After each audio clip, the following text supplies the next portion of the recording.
കഥ തുടങ്ങുന്നത് മതിലിനപ്പുറം ക്രാസ്റ്ററുടെ വീട്ടിലാണ്. ഒരു വാതിൽ തകർത്ത് ക്രാസ്റ്റർ ജോൺ സ്നോയെ പുറത്തേക്ക് വലിച്ചെറിയുന്നു.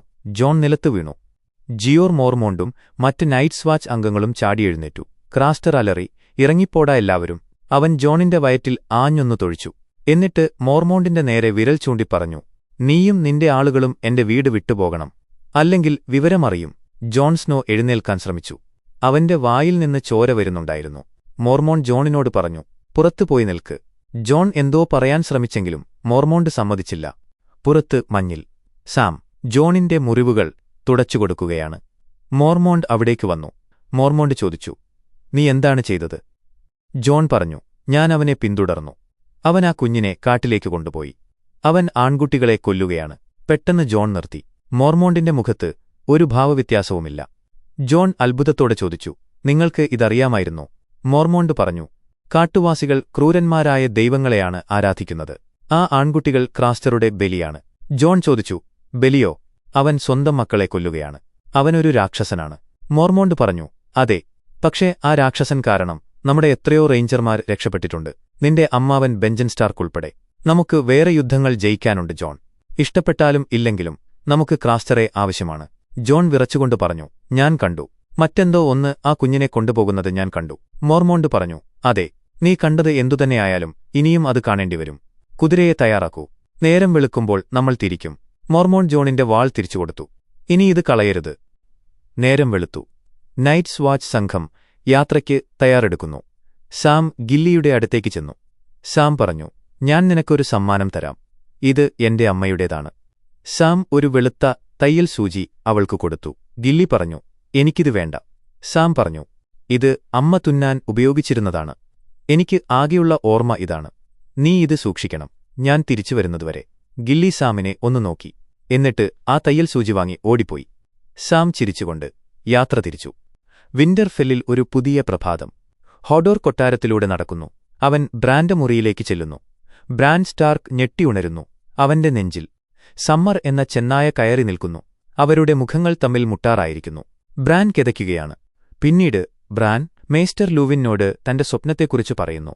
ബ്രാൻ പറഞ്ഞു, എല്ലാ രാത്രിയിലും ഒരേ സ്വപ്നം. ഞാൻ ഓടുന്നു. പക്ഷേ ഞാനായിട്ടല്ല, ഞാൻ കാട്ടിലൂടെ ഓടുന്നു. മണ്ണിലെ ഗന്ധമറിയുന്നു, ചോരയുടെ രുചിയറിയുന്നു. ഓൾഡ്നാൻ പറഞ്ഞിട്ടുണ്ട്, ചില മനുഷ്യർക്ക് മൃഗങ്ങളുടെ ഉള്ളിൽ ജീവിക്കാൻ കഴിയുമെന്ന്. ലൂവിൻ ചിരിച്ചുകൊണ്ട് പറഞ്ഞു, അതൊക്കെ വെറും കഥകളാണ് ബ്രാൻ. ബ്രാൻ ചോദിച്ചു, അതൊന്നും സത്യമല്ലേ?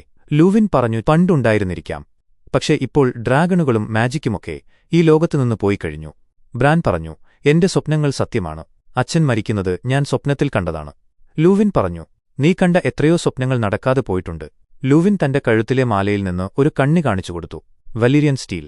മാജിക്കിനെക്കുറിച്ച് പഠിച്ചവർ മാത്രമേ ഇതണിയൂ. ഞാനും പഠിക്കാൻ ശ്രമിച്ചിട്ടുണ്ട്, പക്ഷേ എനിക്ക് മാജിക്ക് കിട്ടിയില്ല. ഡ്രാഗണുകൾ മരിച്ചു, മാജിക്കും മരിച്ചു. കഥ സ്റ്റോംലാൻഡ്സിലേക്ക്. റെൻലി ബറാത്തിയനിന്റെ ക്യാമ്പ്. അവിടെ ഒരു ടൂർണമെന്റ് നടക്കുകയാണ്. രണ്ട് പോരാളികൾ തമ്മിൽ പൊരിഞ്ഞ യുദ്ധം. ഒരാൾ സാക്ഷാൽ സെർ ലോറാസ് ടൈറൽ, നൈറ്റ് ഓഫ് ഫ്ലവേഴ്സ്. മറ്റേയാൾ വലിയൊരു കവചമിട്ട പോരാളി. റെൻലിയും പുതിയ രാജ്ഞി മാർജറി ടൈറലും അത് കാണുന്നുണ്ട്. കാറ്റ്ലിൻ സ്റ്റാർക്കും ആൾക്കൂട്ടത്തിനിടയിൽ നിന്ന് അത് കാണുന്നു. യുദ്ധത്തിനൊടുവിൽ ലോറാസ് നിലത്തു വീഴുന്നു. മറ്റേ പോരാളി ലോറാസിന്റെ കഴുത്തിൽ കത്തിവെക്കുന്നു. ലോറാസ് തോൽവി സമ്മതിച്ചു. റെൻലി കൈയടിച്ചു. നന്നായി പൊരുതി, ഹെൽമറ്റ് മാറ്റൂ. ആ പോരാളി ഹെൽമറ്റ് മാറ്റിയപ്പോൾ എല്ലാവരും ഞെട്ടി. അതൊരു സ്ത്രീയായിരുന്നു. Brian of ടൗട്സ്. ആണുങ്ങളെപ്പോലെയുള്ള ഒരു സ്ത്രീ. ആൾക്കൂട്ടം അത്ഭുതപ്പെട്ടു. ലോറാസിന് നാണക്കേടായി. റെൻലി ചോദിച്ചു, നിനക്ക് എന്ത് പാരിതോഷികമാണ് വേണ്ടത്? ബ്രിയൻ മുട്ടുകുത്തി പറഞ്ഞു, എനിക്ക് നിങ്ങളുടെ കിങ്സ് ഗാർഡിൽ ഒരു സ്ഥാനം വേണം. റെൻലി സമ്മതിച്ചു. ലോറാസ് ദേഷ്യത്തോടെ നോക്കി നിൽക്കെ ബ്രിയാൻ അത് സ്വീകരിച്ചു. അപ്പോഴാണ് കാറ്റ്ലിൻ സ്റ്റാർക്കിനെ റെൻലി കാണുന്നത്. റെൻലി സ്വാഗതം ചെയ്തു. Lady Catlin. കാറ്റ്ലിൻ പറഞ്ഞു, എന്റെ മകൻ വടക്കിന്റെ രാജാവ് അയച്ചതാണ് എന്നെ. റെൻലി പറഞ്ഞു, നിങ്ങളുടെ ഭർത്താവിന്റെ മരണത്തിന് ഞാൻ പകരം ചോദിക്കും. ജോഫ്രിയുടെ തല ഞാൻ നിങ്ങൾക്ക് കൊണ്ടുവന്നു തരും. കാറ്റ്ലിൻ പറഞ്ഞു, അതുമാത്രം മതിയെനിക്ക്. ഇതിനിടയിൽ ബ്രിയാൻ പറഞ്ഞു, രാജാവിനെ കാണുമ്പോൾ മുട്ടുകുത്തണം. റെൻലി പറഞ്ഞു, അതിന്റെ ആവശ്യമില്ല. ഇവർ നമ്മുടെ അതിഥിയാണ്. ലോറാസ് ഇടയിൽ കയറി ചോദിച്ചു, റോബ് സ്റ്റാർക്ക് എവിടെ? യുദ്ധത്തിന് വരാതെ അമ്മയുടെ പാവാടയ്ക്കടിയിൽ ഒളിച്ചിരിക്കുകയാണോ? കാറ്റലിൻ രൂക്ഷമായി നോക്കി. എന്റെ മകൻ യുദ്ധം ചെയ്യുകയാണോ? അല്ലാതെ കളിക്കുകയല്ല. My son is fighting a war, not playing at one. Renly ചിരിച്ചുകൊണ്ട് പറഞ്ഞു, വിഷമിക്കേണ്ട. ഞങ്ങളുടെ യുദ്ധം തുടങ്ങുന്നതേയുള്ളൂ. പിന്നീട് റെൻലിയും കാറ്റലിനും നടക്കുമ്പോൾ റെൻലി തന്റെ സൈന്യത്തെക്കുറിച്ച് വീമ്പിളക്കുന്നു. എനിക്ക് 1,00,000 സൈനികരുണ്ട്. കാറ്റലിൻ പറഞ്ഞു. എല്ലാവരും ആ ലോറാസിനെപ്പോലെ വേനൽക്കാലത്തെ വീരന്മാരാണോ? എനിക്ക് സഹതാപം തോന്നുന്നു. കാരണം ശൈത്യകാലം വരുന്നു. Winter is coming. റെൻലി അവളെ ടെന്റിലേക്ക് അയച്ചു. ബ്രിയാൻ കാറ്റലിന്റെ കൂടെ നടന്നു. ബ്രിയാൻ പറഞ്ഞു, ഞാൻ രാജാവിനു വേണ്ടി മരിക്കാനും തയ്യാറാണു. ആ വാക്കുകളിലെ ആത്മാർത്ഥത കാറ്റലിൻ തിരിച്ചറിഞ്ഞു. അയൺ ഐലൻഡ്സിലെ സിംഹാസനമുറി. തിയോൺ ഗ്രേ ജോയ് നിൽക്കുന്നു. അപ്പോഴാണ് യാര അവിടേക്ക് വരുന്നത്. തിയോൺ ദേഷ്യപ്പെട്ടു. നീ എന്നെ പറ്റിച്ചു. നീ എന്റെ സഹോദരിയാണെന്ന് പറഞ്ഞില്ല. യാര ചിരിച്ചു. നീ എങ്ങനെയുള്ളവനാണെന്ന് എനിക്കറിയണമായിരുന്നു. ബാലോൺ ഗ്രേ ജോയ് കടന്നുവന്നു. തന്റെ പദ്ധതികൾ വിവരിച്ചു. റോബ് സ്റ്റാർക്ക് തെക്കോട്ട് പോയിരിക്കുകയാണ്. വടക്ക് ഇപ്പോൾ ആരുമില്ല. നമ്മൾ വടക്കിനെ ആക്രമിക്കും. തിയോൺ ഞെട്ടി. ബാലോൺ പറഞ്ഞു, യാര, നീ ഡീപ്വുഡ് മോട്ട് പിടിക്കണം. 30 കപ്പലുകൾ നിനക്ക് തരുന്നു. തിയോൺ ചോദിച്ചു, അപ്പോൾ എനിക്കോ? ബാലോൺ പറഞ്ഞു, നീ ഒരു കപ്പലുമായി പോയി ഗ്രാമങ്ങൾ കൊള്ളയടിക്കൂ. തിയോൺ ചോദിച്ചു, എനിക്കൊരു കപ്പലോ? ഇവൾക്ക് 30 കപ്പലുകളും. യാര ചിരിച്ചു. തിയോൺ പറഞ്ഞു, അച്ഛാ, റോബ് സ്റ്റാർക്ക് എളുപ്പത്തിൽ തോൽക്കില്ല. നമ്മൾ അവരുടെ കൂടെ ചേർന്നാൽ അവർ നമുക്ക് കാസ്റ്റർലി റോക്ക് തരും. ബാലോൺ ചോദിച്ചു, നമ്മുടെ വാക്കുകൾ എന്താണ്? തിയോൺ പറഞ്ഞു, നമ്മൾ വിതയ്ക്കാറില്ല. We do not sow. Balon പറഞ്ഞു, അതെ, നമ്മൾ ആരുടെയും ഔദാര്യം പറ്റാറില്ല. നമ്മൾ പിടിച്ചെടുക്കുകയാണ് ചെയ്യുക. നീ ആ ചെന്നായ്ക്കളുടെ കൂടെ ജീവിച്ച് ദുർബലനായിപ്പോയി. തിയോൺ ദേഷ്യത്തോടെ പറഞ്ഞു, ഞാൻ സ്വന്തം ഇഷ്ടപ്രകാരം പോയതല്ല. നിങ്ങളെന്നെ കൊടുത്തതാണ്. നിങ്ങളുടെ യുദ്ധം തോറ്റപ്പോൾ എന്നെ ബലിയാടാക്കി. ബാലോൺ തിയോണിന്റെ മുഖത്തടിച്ചു. നിങ്ങളെന്നെ പട്ടിയെപ്പോലെ ഉപേക്ഷിച്ചു. ഇപ്പോൾ ഞാൻ തിരിച്ചുവന്നപ്പോൾ എന്നെ ശപിക്കുന്നു. തിയോൺ കരച്ചിലടക്കി. യാര പറഞ്ഞു, തീരുമാനമെടുക്കൂ തിയോൺ. ഞങ്ങളുടെ കപ്പലുകൾ പോകും. നീ വന്നാലും ഇല്ലെങ്കിലും. ടിരിയൻ ലാനിസ്റ്ററിന്റെ മുറി. ഷേ ദേഷ്യത്തിലാണ്. എന്നെ എന്തിനാ ഇവിടെ പൂട്ടിയിട്ടിരിക്കുന്നത്? ടിറിയൻ പറഞ്ഞു, സെർസിക്ക് നിന്നെക്കുറിച്ചറിയാൻ പാടില്ല. നിന്നെ ഞാൻ അടുക്കളയിലെ ജോലിക്കാരിയാക്കാം. ഷേ ചോദിച്ചു, പാത്രം കഴുകാനോ? ടിറിയൻ പറഞ്ഞു, അതൊരു വേഷം കെട്ടൽ മാത്രമാണ്, നിന്നെ സുരക്ഷിതയാക്കാൻ. ഷേ പറഞ്ഞു, ഞാൻ നിന്റെ ദൗർബല്യമാണോ? ഷേ പിണങ്ങി മാറി നിൽക്കുന്നു. ടിറിയൻ അവളെ സമാധാനിപ്പിക്കാൻ നോക്കുന്നു. അത്താഴം കഴിക്കാൻ സെർസി, സാൻസ, ടോമൻ, മിർസെല്ല എന്നിവർ ഇരിക്കുന്നു. മിർസെല്ല ചോദിച്ചു, ജോഫ്രിയും സാൻസയും എപ്പോഴാണ് വിവാഹം കഴിക്കുന്നത്? സാൻസ സെർസിയെ നോക്കി. സെർസി പറഞ്ഞു, യുദ്ധം കഴിയുമ്പോൾ. സാൻസ പറഞ്ഞു, ഞാൻ കാത്തിരിക്കുകയാണ് എന്റെ ജോഫ്രിയെ വിവാഹം കഴിക്കാൻ. അവളുടെ വാക്കുകളിൽ പേടിയുണ്ടായിരുന്നു. ടോമൻ ചോദിച്ചു, ജോഫ്രി സാൻസയുടെ ചേട്ടനെ കൊല്ലുമോ? സെർസി പറഞ്ഞു, ചിലപ്പോൾ. സാൻസ വൈൻ എടുത്തു കുടിച്ചു. സെർസി ക്രൂരമായി ചോദിച്ചു, സാൻസ, നിനക്കതിഷ്ടപ്പെടുമോ? സാൻസ മിണ്ടിയില്ല. അവൻ കൊന്നാലും സാൻസ തന്റെ കടമ ചെയ്യും. അല്ലേ എന്റെ കൊച്ചുപ്രാവേ? സാൻസ തലതാഴ്ത്തിയിരുന്നു. അതിനുശേഷം സാൻസയുടെ മുറിയിലേക്ക് ഷേ കടന്നുവന്നു. സാൻസ ചോദിച്ചു, നീ ആരാ? ഷേ പറഞ്ഞു, ഞാൻ നിങ്ങളുടെ പുതിയ തോഴിയാണ്. സാൻസയ്ക്ക് അവളെ സംശയമാണ്. നീ ഇവിടത്തുകാരിയല്ലല്ലോ. ഷേ സാൻസയുടെ മുടി ചീകിക്കൊടുത്തു. സാൻസയ്ക്ക് ഷേയുടെ പെരുമാറ്റം വിചിത്രമായി തോന്നി. ഒരു വേലക്കാരിയുടെ ഭാവമല്ല അവൾക്ക്. സാൻസ ചോദിച്ചു, ഇതിനു മുൻപ് എവിടെയായിരുന്നു? ഷേ കള്ളം പറഞ്ഞു. സാൻസയ്ക്ക് അത് മനസ്സിലായെങ്കിലും അവൾ ഒന്നും മിണ്ടിയില്ല. ഇനി കാണാൻ പോകുന്നത് ടിറിയൻ ലാനിസ്റ്റർ എന്ന ബുദ്ധിരാക്ഷസന്റെ കളിയാണ്. കൊട്ടാരത്തിൽ ആരാണ് സെർസിയുടെ ചാരനെന്ന് കണ്ടുപിടിക്കാൻ ടിറിയൻ ഒരു വലവിരിക്കുന്നു. 3 പേരോട് 3 വ്യത്യസ്ത കാര്യങ്ങൾ പറയുന്നു. ആദ്യം ഗ്രാൻഡ് മേസ്റ്റർ പൈസലിന്റെ അടുത്ത്.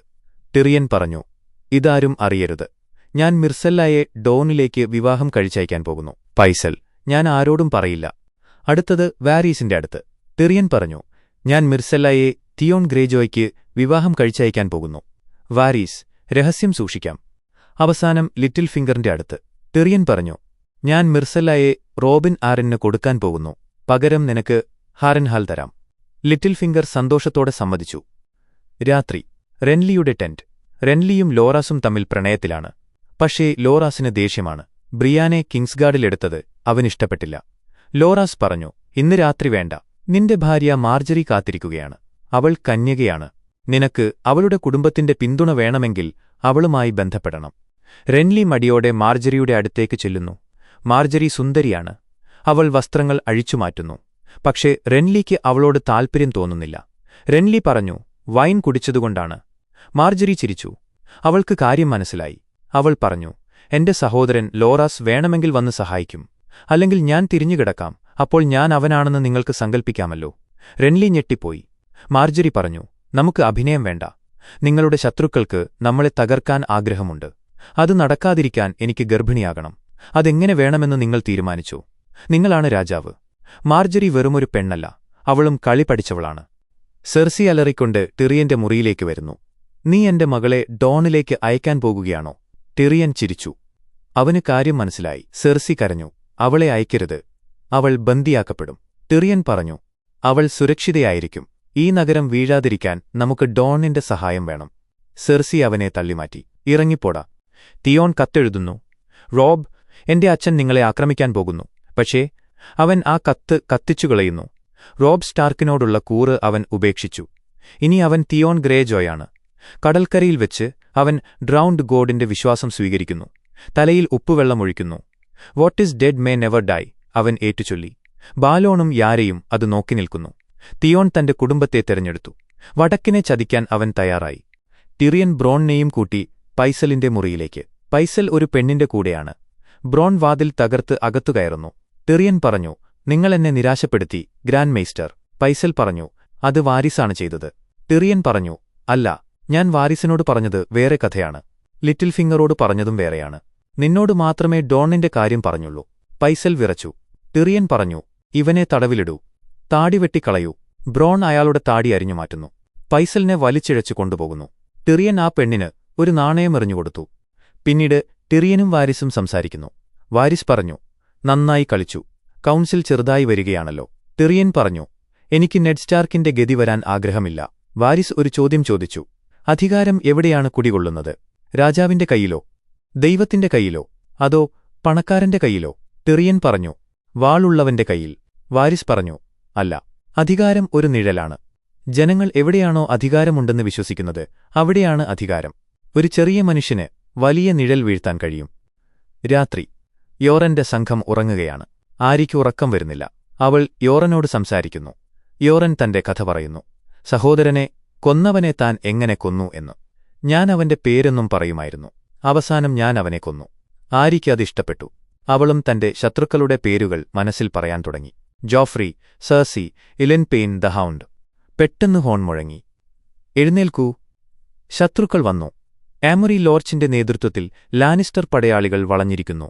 യോറൻ പറഞ്ഞു, ആര്യ, ജെൻട്രി, നിങ്ങൾ ഒളിച്ചിരിക്കൂ. യുദ്ധം തുടങ്ങി. യോറൻ ഒറ്റയ്ക്ക് പൊരുതുന്നു.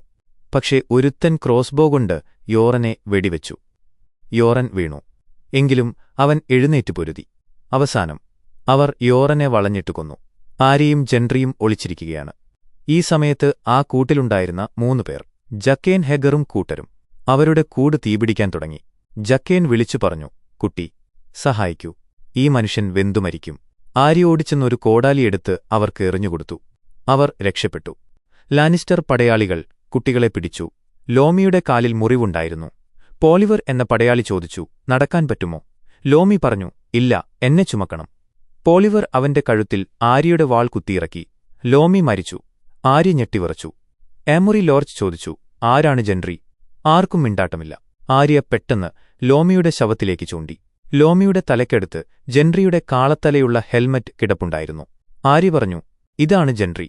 അവൻ ആ ഹെൽമറ്റ് എപ്പോഴും കൂടെ കൊണ്ടു നടക്കുമായിരുന്നു. പടയാളികൾ അത് വിശ്വസിച്ചു. അവർ ലോമിയെ ജെൻട്രിയാണെന്ന് കരുതി. യഥാർത്ഥ ജെൻട്രി രക്ഷപ്പെട്ടു. അവർ എല്ലാവരെയും പിടിച്ച് ഹെറിൻഹല്ലിലേക്ക് കൊണ്ടുപോകുന്നു. ആര്യയുടെ കണ്ണുകളിൽ ഇപ്പോൾ ഭയമല്ല, കത്തുന്ന പകയാണ്. അവളുടെ ലിസ്റ്റിൽ പുതിയ പേരുകൾ കൂടി. പോളിവർ, ആമറി ലോർച്ച്. യോറൻ മരിച്ചു. ലോമി മരിച്ചു. ഇനി അവൾക്ക് ആരുമില്ല. പക്ഷെ അവൾക്കൊരു ലക്ഷ്യമുണ്ട്, പ്രതികാരം. എപ്പിസോഡ് അവസാനിക്കുന്നു. ഗെയിം ഓഫ് ത്രോൺസിന്റെ ബാക്കി എപ്പിസോഡുകൾ മിസ്സാവാതിരിക്കാൻ ഇപ്പോൾ തന്നെ ചാനൽ സബ്സ്ക്രൈബ് ചെയ്യുക. Thank you so much.